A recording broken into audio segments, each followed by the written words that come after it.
On peut réaliser qu'on est vieux, mais avec le sourire, parce que réaliser qu'on est vieux avec de la tristesse, c'est encore plus triste. Alors, pourquoi parle-t-on de vieillissement prématuré? On poserait la question au docteur Larry, parce que c'est important de savoir qu'il existe des personnes qui vieillissent prématurément, donc tout jeunes, mais ils sont déjà vieux. Alors, peut-on bien vieillir? Question posée. Et comment? Ah oui, ça, est-ce qu'on peut bien vieillir et comment? Je sais qu'on peut bien vieillir, mais comment? Ah, je sais pas. On verra ça avec le docteur Larry. Et quels sont les critères d'un bon vieillissement, d'un bon vieux ou d'une bonne, un bon vieux, une bonne vieille. Comment est-ce qu'on leurs signes, vous voyez bien qu'ils sont joyeux. Et on verra sur quoi est basée la prévention du bon vieillissement. Et puis aussi, on verra vieillissement et alimentation, la bouffe. Alors qu'on a un certain âge, on peut aussi très bien manger. Oui, tout à fait. On verra tout ça avec le docteur Larry. Je lui dis bonjour et puis on va dans la rue pour... Vous êtes d'accord? Ok. Ensuite, on va poser la question à quelques-uns d'entre vous. Docteur Larry, bienvenue, bonjour. Commandant Jason, bonjour. Bonjour à tous ceux qui nous regardent, à tous ceux-là qui sont scotchés ce matin. Émission Cocorico. Bonjour à l'équipe en studio. Merci beaucoup d'être avec nous en phase. Allons voir un petit peu ce qu'en pensent quelques-uns dans la rue, rencontrés par nos reporters. Regardons.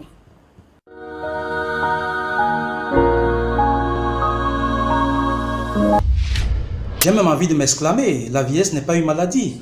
Comment ça une maladie? La vieillesse ne peut pas être une maladie. La vieillesse est une grâce. Une grâce. Déjà, ce n'est pas donné à tout le monde de vieillir. C'est pas donné, bien qu'au jour d'aujourd'hui, on a l'impression que les jeunes se laissent aller par la sexualité sans se contrôler. Ça va dans tous les sens, l'alcool, ça va dans tous les sens. Bon, ajouter à cela l'alimentation qui n'est pas bien, tout ça. Donc, pour moi, la vieillesse est une grâce, vraiment une grâce. Il serait mieux déjà de contrôler son régime alimentaire, prendre soin. Et en plus, l'exercice physique, il faut faire assez d'exercices physiques, éviter aussi la drogue, puisque ça a gagné le dehors aujourd'hui. J'ai bien envie de dire ça comme ça. Surtout que quand on essaye d'observer l'expérience de vie à nos jours, on va regarder. En Afrique, c'est dans les 45, voire 50. Aujourd'hui, quand on trouve un homme à 50 ans, vraiment, je pense que c'est une grâce déjà pour celui-là. Donc, il faut faire l'effort de prendre soin de sa santé.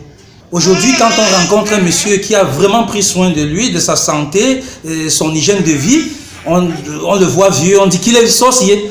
C'est l'impression. Les jeunes devraient pourtant respecter beaucoup les vieux, s'aligner même, courir après les vieux pour prendre des conseils et être autant que ceux-là. Moi, je pense que c'est une erreur de penser que les jeunes ont l'habitude de croire que certains vieux sont des sorciers. La vieillesse, ce n'est pas une maladie. La vieillesse, c'est une grâce.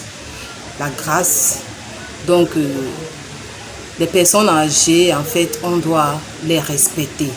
On doit prendre soin des personnes âgées. On ne doit pas les traiter de sorcières, de sorciers. Et puis, les jeunes d'aujourd'hui ne prennent pas soin des personnes âgées. Parce que quand ils ont des personnes âgées dans leur maison, ils ne s'occupent pas d'eux. De grâce, j'aimerais que les jeunes d'aujourd'hui prennent soin des personnes âgées. Parce que moi-même, j'ai vécu avec ma mère, qui était une personne âgée, paix à son âme. Elle est décédée. Ma mère, elle est décédée à 82 ans. C'était une personne âgée, on s'est occupé d'elle.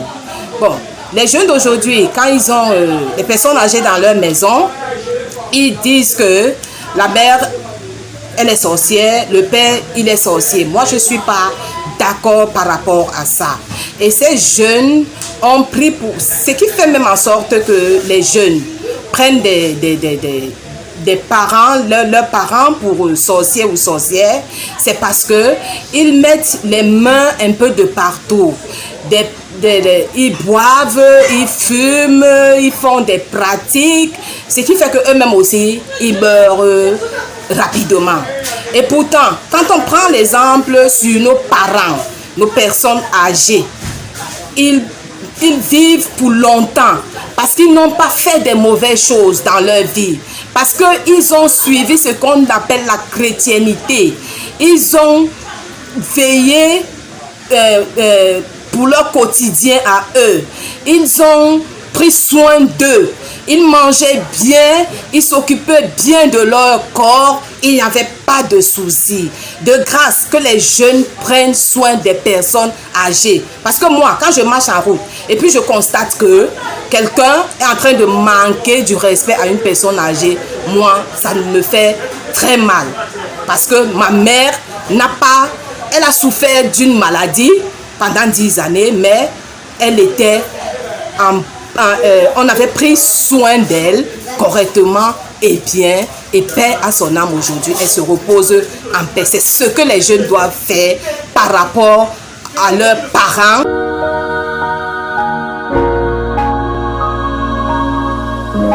Voilà, le vieillissement et notre santé, vieillissement et santé, on en parle aujourd'hui avec le docteur Larry qui a bien voulu revenir sur cette question à la demande évidemment de nombreux téléspectateurs et même à notre demande ici nous-mêmes en plateau parce que cela nous concerne tous. Docteur, même si on n'a pas atteint le 3e âge, le 4e âge, on a autour de nous des personnes qui sont dans cette situation-là. Il est important d'en parler. Docteur, on a écouté les amis qui ont réagi. Les personnes âgées, bien souvent, les jeunes ne perçoivent pas rapidement l'importance d'être à leur côté et même de s'en occuper. Mais parlez-nous déjà, docteur, rapidement, c'est quoi la vieillesse? Voilà, mon commandant, il faut dire que c'est une thématique assez importante parce qu'il faut le dire. Ça nous le rappelons. Pourquoi? Parce qu'il faut dire que c'est un passage obligé. Tout le monde passera par là, quand bien même. Comme vous avez on arrive à survivre jusqu'à... On arrive à survivre, oui, comme vous avez aussi écouté ce monsieur intervenir tout à l'heure. Oui. Mais en un seul mot, je pourrais le définir comme étant un processus, c'est-à-dire l'âge ultime. L'âge ultime d'un homme qui a atteint un âge mûr. Voilà. Quand vous atteignez un âge mûr, ce qui devrait se suivre, c'est quoi? C'est la vieillesse. Voilà comment on pourra encore le définir. C'est vrai que la vieillesse en elle-même s'accompagne avec beaucoup de choses. Pourquoi ça sonne souvent un petit peu difficilement, comme un son péjoratif, le mot vieillesse, quand on dit mais ça c'est un vieux t-shirt, on voit tout de suite que c'est désuet, c'est quand même un petit peu regrettable quelque part. On pense vieillesse, on pense aussi poubelle. Donc du coup, lorsqu'on pense vieillir, vieillesse, ça renvoie à cette connotation, docteur. Tout à fait.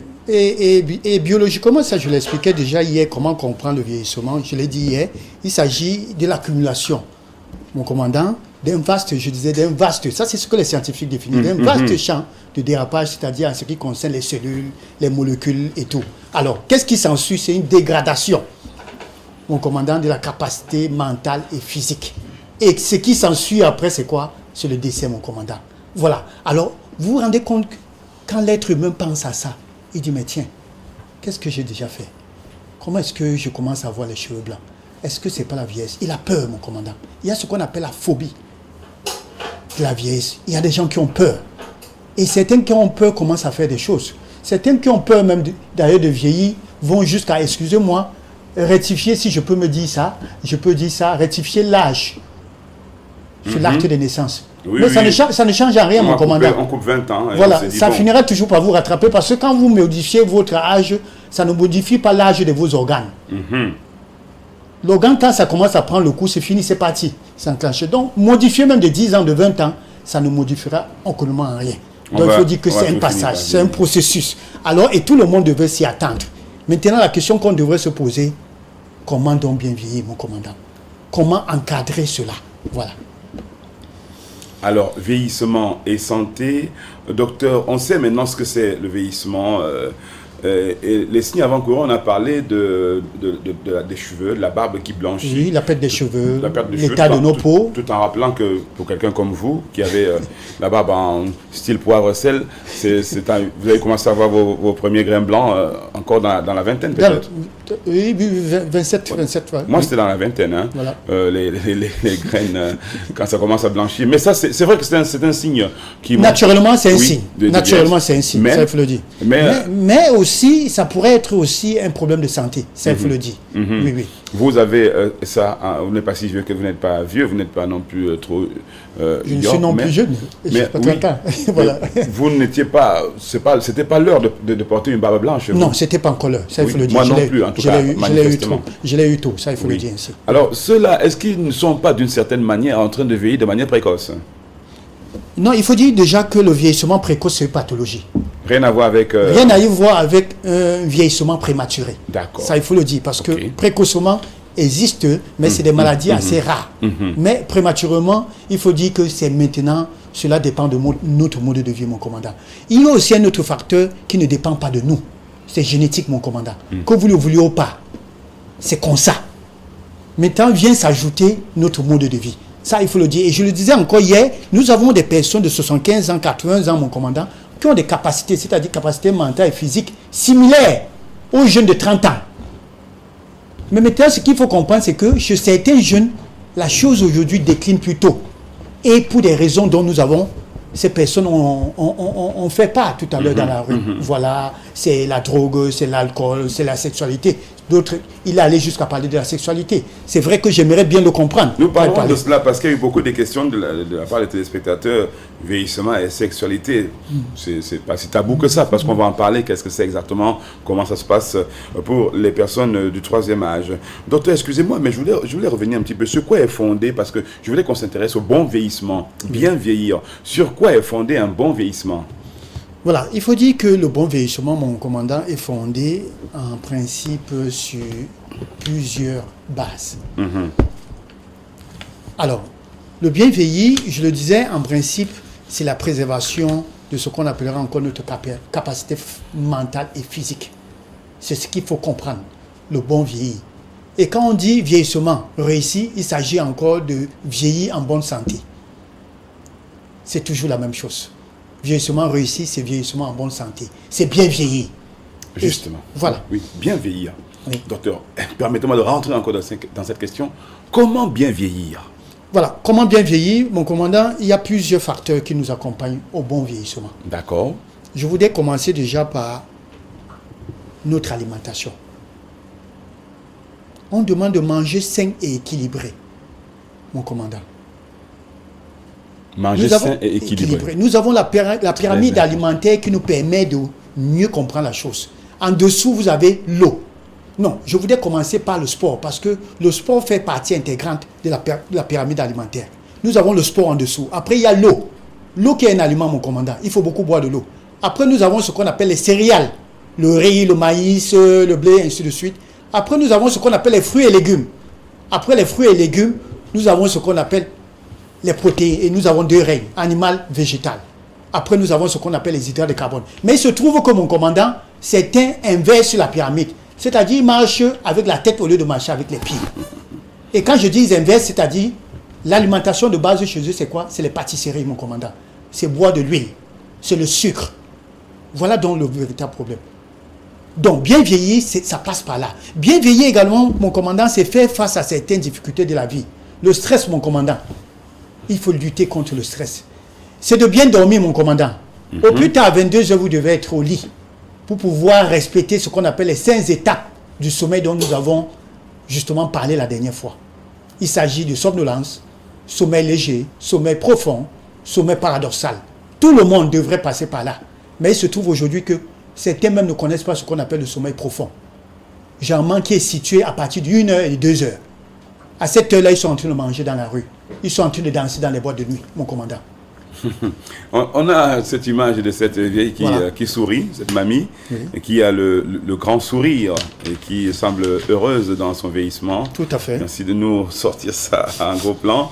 Voilà, ce sourire, elle a presque pas les dents, mais elle sourit. Docteur, à un certain âge, on a l'impression, quand on voit ces personnes âgées, quand on les côtoie, on se rend compte que les mauvais souvenirs sont presque effacés, qu'il n'y a que de beaux souvenirs qui ressortent en surface lorsque ces personnes vous parlent d'elles ou de leur vécu.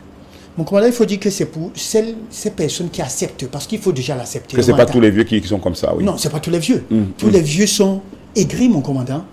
Vous voyez, vous vous rendez compte, la maman, le plus souvent, se rend compte qu'elle a pris de l'âge quand elle voit sa fille sortir en mini. Mon commandant. La fille dans la maison, elle sort en mini. Vous savez ce qu'elle dit? Elle dit, c'est quel habillement ça? Hein? Est-ce que tu sais que, pourquoi? Excusez-moi le mot, je ne veux pas tirer sur les femmes, mais ça crée un esprit de jalousie, mon commandant. Vous voyez, ça rappelle à cette maman de beaux vieux temps, s'il faut le dire ainsi, mon commandant. Docteur, oui. Voilà, la fille, ma jeune fille découvre ce que c'est que la vie. Si je pouvais encore revenir, mais malheureusement. C'est la même chose chez l'homme, mon commandant. Quand il voit son fils garer une voiture, il voit les femmes descendre, il est jaloux. Il dit, mais tiens, il faut dire que j'ai pris de l'âge. Hein. Donc voilà un peu. Alors, et ces personnes-là, mon commandant, ils n'ont pas de sourire au bout des lèvres. Ça, mais ces personnes qui c'est pas tous qui sont comme ça. Hein. Non, merci. Mais pas tous. Oui, tout à fait. C'est pour les aigris. Merci. Voilà. Merci. Ça, je corrige. Je n'ai pas dit tout le monde, mais il faut dire que nous avons des classifications. Mais par contre, il y a des gens qui sont fiers de l'être, mon commandant. Quand ils voient des cheveux blancs, ils tirent. Chaque matin, il peigne. Il n'a pas besoin de mettre du black dessus, mon commandant. Et quand il voit son fils, sa fille, son fils, comme vous le disiez, à bord de son véhicule, il est plutôt heureux. Il se dit, ça c'est peut-être moi en miniature. Voilà. Et quand la mère elle voit sa fille de 20 ans, parce que c'est souvent à 20 ans que ça déclic complètement, voilà. Du coup, elle se dit, tiens, bon. Mais elle va toujours se dire, non, quand même, ta jupe, elle est trop courte. Hein. Voilà. Oui, bon, bref, c'est comme ça la maman. Mais cependant, avec quand même un petit sourire, ça c'est pour celles qui vont vieillir normalement. Avec un petit sourire en se disant, tout à fait. c'est en la voyant, à cet âge que je me rends compte que je prends de l'âge. Mais il faut aussi accompagner, mon commandant, c'est qu'avec le sourire, c'est pour ces personnes qui ont préparé leur vieillesse, mon commandant. Quand vous n'avez pas préparé votre vieillesse, mon commandant, vous éprouvez du remords toute votre vie. Oui, ça il faut le dire. Quand vous préparez votre vieillesse, vous êtes heureux, mon commandant. Vous avez du sourire, mon commandant. Ça, il faut le dire aussi. Docteur, vous l'avez dit, on peut bien vieillir. Quels sont les critères du bon vieillissement? Les critères, nous en avons 3, mon commandant. C'est-à-dire, il y a d'abord comme premier critère biologique. Quand je parle de biologique, il s'agit de retarder, mon commandant, les maladies. Vous savez que le vieillissement va avec. Ça, pour le dire. Quand nous parlons hier des 3 types de vieillissement, nous parlons de vieillissement pathologique. Mon commandant, c'est ces personnes qui se trouvent là à cause des maladies chroniques. Ça pourrait être le cancer, ça pourrait être le VIH, ça pourrait être le diabète. Il y en a tellement de maladies, mon commandant, qui les amènent au vieillissement. Nous avons parlé de vieillissement normal, mon commandant. C'est-à-dire, c'est un processus qui suit son cours. Qui dit, c'est-à-dire, vous n'avez plus 30 ans, vous avez 40 ans maintenant, les organes aussi ont pris un coup. Et là, ça va tout doucement, mon commandant.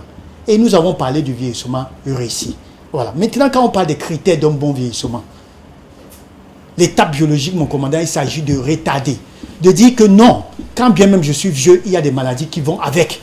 Alors, est-ce que je devrais me laisser faire? C'est que quand on vous dit que, voilà, monsieur, vous avez les arthroses, que vous sachiez ce qu'il faut faire pour pouvoir retarder. Pour éviter des complications assez rapides, mon commandant. Il y a ce facteur, l'autre étape qui est cognitif, mon commandant, il s'agit du mental. Accepter, mon commandant, comme nous le disons tout à l'heure, dit oui, j'ai pris du coup, et voilà, il faudrait que je prends soin de moi, quand bien même, pour ne plus avoir des pertes de mémoire, pour pouvoir réfléchir, mon commandant. Il y a l'autre facteur qui est psychosocial, mon commandant. Ne vous embrigadez pas, mon commandant. Vous devez vivre avec les autres, vous devez être actif. Vous devez être intégré dans le social, mon commandant. Voilà les 3 critères du bon vieillissement. Donc, parce que, mon commandant, il faut dire que bien vieillir se fait avec les autres et non sans les autres. Ça, il faut le dire ainsi. Vous avez certainement autour de vous déjà vu un certain père ou une meilleure. Tout à fait. Oui, ce sont souvent des personnes âgées qui semble vieillir un peu différemment, quoi, qui semble vieillir en restant toujours jeune. Oui. Ces personnes-là, on les reconnaît, c'est quelques-unes des personnes qui vieillissent, on va dire pas mal. Pas très mal. Pas très mal, oui. C'est quand on dit un payeur, c'est-à-dire que le pater il est toujours dans le système. Il est toujours dans le système. La meilleure aussi, elle encourage les systèmes, elle écoute les jeunes, elle parle avec eux, et tout, ça c'est la meilleure. Voilà. Et on salue tous les meilleurs et les payeurs qui nous regardent et qui nous écoutent. Ah, vous avez reconnu, hein? Ah, meilleur. Ouais, meilleur, on te salue aussi. Docteur, on va parler du vieillissement et de la sexualité dans le vieillissement. Mais sur quoi est basée la prévention d'abord? Sur quoi est basée la prévention du bon vieillissement? Voilà, ensuite 2 points, mon commandant, parce qu'il faut dire, nous avons parlé en amont des maladies, mon commandant. Il s'agit ici de la surveillance des maladies chroniques dont vous êtes sujet. Ça, c'est important. La prévention passe par là. Il faudra parler de l'autonomie, mon commandant. Ça, c'est important. Pourquoi l'autonomie? Il faut éviter la dépendance. Et ça, j'ai l'habitude de le dire, mon commandant, entre les hommes et les femmes. Faites très attention pour vous, les hommes, parce qu'il faut dire que celui qui souffre le plus à l'âge, mon commandant, avancé, c'est l'homme. L'homme devient malheureux. Parce que vous allez vous rendre compte que, mon commandant, les enfants prennent plus soin des mamans. Ça, il faut le dire. Vous allez vous rendre compte que ces hommes qui n'ont pas préparé leur vieillesse, quand l'enfant arrive, je prends un exemple, qui arrive à la maison, quand elle veut partir ou il veut partir, il va embrasser sa maman. Il dit, voilà, ça c'est pour maman, occupe-toi de ton repas et tout. Et quand le papa veut regarder, il dit, regarde-moi le vieux là. Tu as passé ton temps à boire. Regarde, tu n'as pas pu préparer. Et vous voyez, il est malheureux. Voilà pourquoi, quand je parle de vieillissement, mon commandant, j'aime donner les conseils beaucoup plus aux hommes. Vous devez préparer votre vieillesse. Faites très attention. Ça, il faut le dire ainsi, mon commandant. Parlons à présent, docteur Larry, de la vieillesse et de la sexualité. Et ma question est simple, hein. Quel âge maximum pour faire l'amour, docteur? Est-ce que l'on peut faire l'amour à 80 ans, 95, 100 ans? Justement, la question, et c'est une question qui est revenue aussi de la part des téléspectateurs, quel âge maximum pour faire l'amour? Est-ce qu'au dernier jour, quand même, on peut le faire encore? Mon commandant, c'est pas moi qui le dis, le deuxième paradis sur terre, c'est la sexualité, mon commandant. Ça procure le bien-être. Ça, il faut que les gens le sachent. Ça procure le bien-être. Ce n'est pas moi qui le dis. On a l'habitude de lire les titres des journaux ici. Hein? Il y a un journal qui est apparu la dernière fois, les bienfaits de la sexualité, de faire l'amour. Donc, ce n'est pas moi qui viendrai dire le contraire. Il faut dire que, mon commandant, même jusqu'à 80 ans, 90 ans, on peut faire l'amour. Oui, mon commandant, ça, il faut le dire. Une thématique ici, nous avons parlé des câlins. Les câlins font partie de l'amour, mon commandant. Ces personnes âgées en ont besoin. Ça, il faut le dire ainsi. Mais ce que je voudrais noter, mon commandant, c'est dire que quand vous êtes sujet dans cette trempe du vieillissement avec des pathologies, mon commandant, c'est là où il y a difficulté. Parce que quand vous êtes malade, vous êtes en difficulté de pouvoir faire cet amour-là. Mais par contre, quand vous êtes dans le vieillissement normal, quand vous êtes dans le vieillissement réussi, mon commandant, l'amour va avec. Il faut faire l'amour, mon commandant. Comme je le disais, ça procure le bien-être. Ça ralentit même le vieillissement, parce qu'il faut le dire ainsi, en un seul mot. Ça ralentit le vieillissement. Ça, il faut le dire. Mais maintenant, la question qu'on devrait se poser, on se posera la question de savoir, ça va avec l'âge, mon commandant. Parce que celui de 70 ans ne va pas faire 10 coups, comme celui qui a 30 ans. Parce qu'il faut se dire ça. Il faut se dire ces vérités-là. Encore, ça dépend. N'amenez pas celui-là au-delà. Ça dépend de ce qu'on appelle le coup. Parce que, oui, bon, enfin, oui, parce qu'il y en a qui disent... Non, quand je parle des fréquences. Oui, des fréquences. Ça, c'est important de le savoir. En un rapport sexuel. En un, voilà. Il faut aller d'une manière régulière. D'accord. Et toutefois en respectant ses limites. Ne pas essayer de jouer au champion. Voilà. Voilà ce qu'il faut dire. Mais il faut dire qu'il n'y a pas d'âge pour faire l'amour. Ça, il faut le dire en un seul mot, commandant. D'accord. Il n'y a pas d'âge, donc...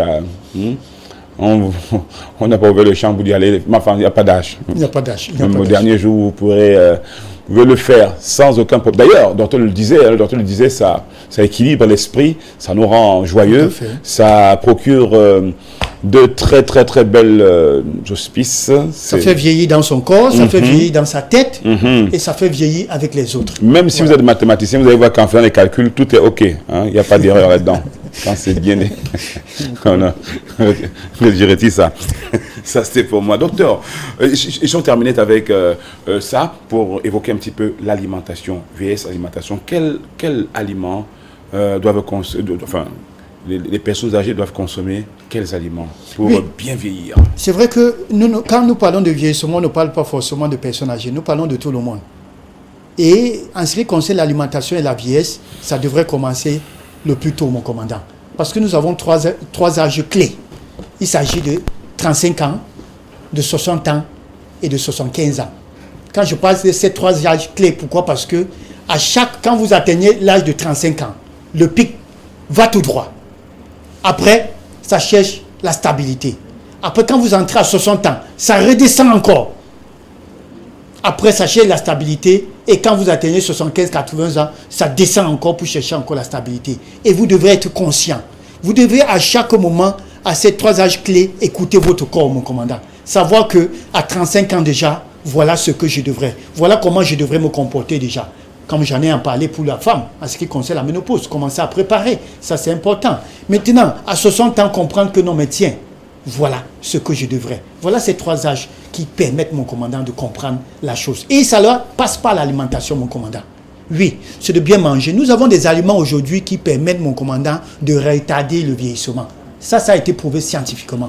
Je voudrais commencer par la patate douce. Il y a des gens qui n'ont même jamais mangé la patate. Je voudrais citer l'avocat, mon commandant. Je voudrais parler des amandes, ces fruits secs-là. Je voudrais parler du poisson. Je ne parle pas de la viande. C'est vrai qu'on parle de la viande d'une manière générale, le poisson fait partie intégrante. Mais je parle du poisson, et du bon poisson, mon commandant. Ça, c'est important. Je voudrais citer là-dedans également les huiles, notamment l'huile d'olive. Je voudrais citer là le cacao, mon commandant. Il faut consommer beaucoup du cacao, et du bon cacao. Cacao, chocolat. Tout à fait. Et du chocolat noir. Ça, il faut préciser, et non le chocolat marron. Le chocolat noir, c'est cardioprotecteur, c'est bon pour le cœur. Ça, il faut le dire ainsi. Il faudra consommer également, mon commandant, j'ai parlé de l'eau. Il faut boire de l'eau. Il faut boire de l'eau, mon commandant, ça c'est important. Voilà autant des aliments qu'il faut consommer pour pouvoir non seulement, je vous dirais, retarder, bien vieillir avec. Mais maintenant, il y a des aliments qu'il faut éviter, mon commandant. Le sucre fait vieillir. Le sel fait vieillir. Et le miel? Le miel n'est pas du bon sucre. Ça c'est une valeur ajoutée. Ça, il faut se détromper. Ça, c'est important de le savoir. Il y a le café. Que de boire du café, il faut boire du thé. Ça, je voudrais le préciser. Le café fait vieillir. Ça, c'est important. Et tout ce qui est pâtisserie, les fritures, plantains frits. Il y a des gens qui ne mangent que les fritures, mon commandant. Vous voyez, dans une maison, l'homme sort, la femme sort. Quand il rentre le soir, c'est le plantain frit. C'est les pommes frites. C'est le poisson frit. Tous les jours du 1er au 31. On dit non, on mange comme les blancs. On veut les secs, on veut les choses secs. Ça fait vieillir, mon commandant. Ça, il faut le savoir. Ça fait vieillir. Voilà. Voilà donc sur quoi on devrait se baser pour mieux manger, pour manger sain et équilibré. Et j'ai l'habitude de dire, mon commandant, c'est une grâce pour ceux qui ont le groupe sanguin A+. Ça, c'est des personnes végétariennes. Ils devront s'estimer heureux. Contrairement à ceux qui ont le groupe sanguin O. Parce que les gens de O+, ce sont des chasseurs. C'est des mangeurs de viande. Et vous le savez, pour tous ceux qui mangent la viande rouge fait vieillir. Donc, manger en fonction de votre groupe sanguin est également important. Manger en fonction de vos antécédents est important pour bien vieillir, mon commandant. Voilà. Voilà pour ce qui est du vieillissement. Docteur, vous avez été complet, ou presque, parce que c'est vrai qu'on aura l'occasion peut-être de revenir sur un de ces 4, ce sera avec joie. Rappelons simplement, docteur, qu'on peut vous appeler pour un rendez-vous, simplement, en savoir plus sur la question abordée. Je vous souhaite de passer une très bonne journée, docteur Larry. Voilà. Ce que je voudrais rappeler, mon commandant, pour dire un mot de fin, c'est que de nos jours, on ne devrait plus s'attarder à l'allongement de la durée de notre vie. Mais contrairement, on devrait plutôt se retarder sur l'amélioration des conditions de vie. Et voilà pourquoi, avant de tirer sur l'État, sur ce que l'État fait pour les personnes âgées, nous devons d'abord tirer sur nous-mêmes, nous la jeunesse, comme vous avez écouté cette dame parler. Que faisons-nous de nos personnes âgées à la maison avant de tirer sur l'État? Est-ce que ce n'est pas nous qui les considérons pour des sorciers, comme on le disait là? Parce qu'il faut dire que j'ai l'habitude de rire, mon commandant, parce que des sorciers aujourd'hui ne sont pas des vieux. C'est plutôt des jeunes. La vraie sorcellerie, c'est dans la jeunesse, mon commandant. Quand on parle des portes magiques, des porte-monnaies magiques, ce n'est pas de la sorcellerie, mon commandant, ce sont des jeunes, mon commandant. Donc, je voudrais dire, l'amélioration des conditions de vie des personnes âgées, c'est de ça qu'on devrait parler aujourd'hui. Alors, et l'État devrait nous aider, nous accompagner dans cela. Voilà le mot que je voudrais dire. Voilà. Merci encore, docteur.